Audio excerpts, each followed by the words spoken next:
জয় যিশু। প্রভুর বাক্য বলে লুক 5 অধ্যায়ের 12-13 পদ। একদা তিনি কোনো নগরে আছেন, এমন সময় দেখো একজন সর্বাঙ্গ কুষ্ঠ রোগী সে যিশুকে দেখিয়া উবুড় হইয়া পড়িয়া বিনতিপূর্বক বলিল, প্রভু, যদি আপনার ইচ্ছা হয় তবে আমাকে শুচি করিতে পারেন। তখন তিনি হাত বাড়াইয়া তাহাকে স্পর্শ করিলেন, কহিলেন, আমার ইচ্ছা, তুমি শুচীকৃত হও। আর তখনই তাহার কুষ্ঠ চলিয়া গেল।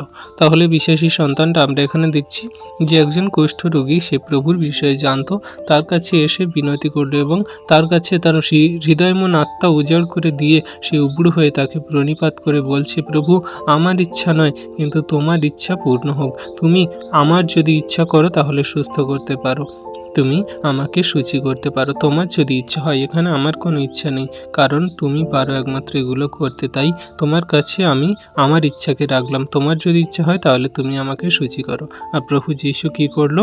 তখন তার করুণা হলো, তার কৃপা হলো যে হ্যাঁ, এ যখন আমার ইচ্ছাকে সে প্রেজেন্ট করছে, তাহলে আমি জগতে তাকে সুস্থ করব।